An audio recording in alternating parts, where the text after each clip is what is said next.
Hello again.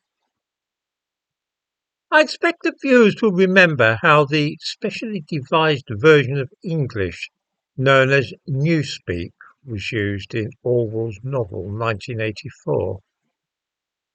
The idea was that because we often think by using language, that if the language itself was changed, then eventually this would affect what people were able to think about.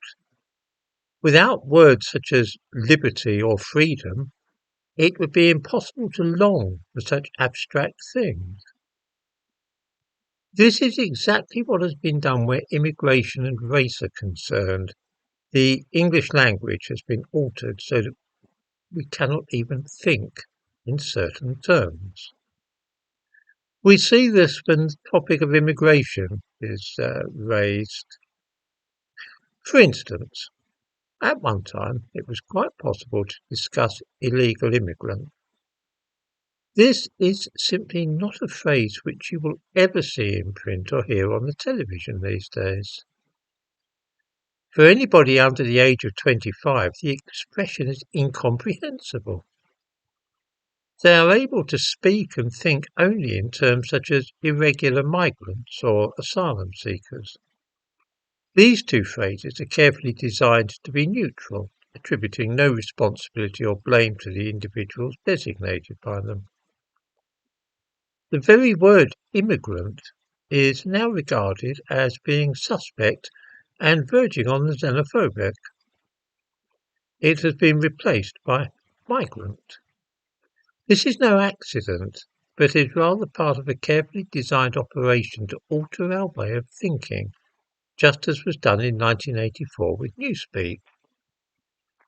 The words immigrant and migrant are not interchangeable, they're not synonymous. They mean very different things.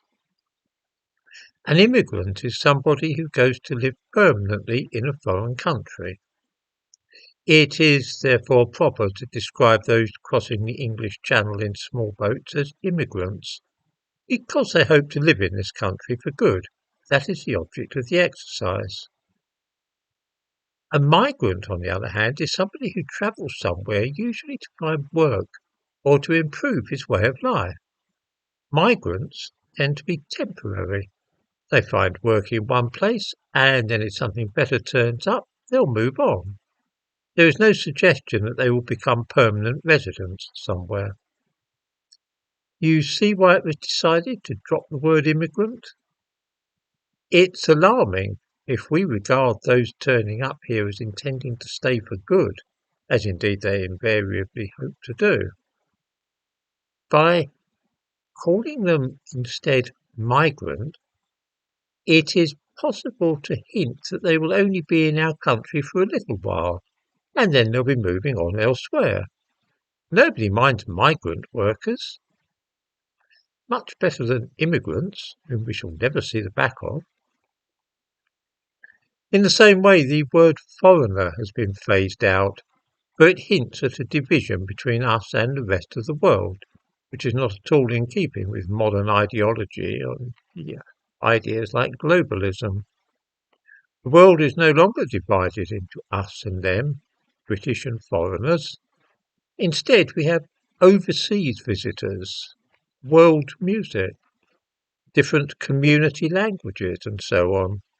The word foreigner, like immigrant, has become slightly offensive in the eyes of young people who have been drilled in these new ways of speaking and thinking. This is why an awful lot of young people honestly cannot grasp the objection to immigration or see any potential problems. They have no concept of foreigners. They do not understand what immigrants are, and they have never experienced an ethnically and culturally homogeneous society. They are quite literally incapable of thinking in certain ways, because they lack the language and concepts to do so. It is not that they avoid words like foreigner or immigrant through a sense of delicacy. It is that they do not even know such words. In this way, the rising generation are guaranteed to think in correct ways and are unable to formulate an objection to what is happening in Britain. Even if they feel vaguely dissatisfied with some development relating to immigration, they will be unable to express themselves articulately on the subject because their vocabulary has been deliberately restricted, which in turn prevents them from thinking coherently in certain ways.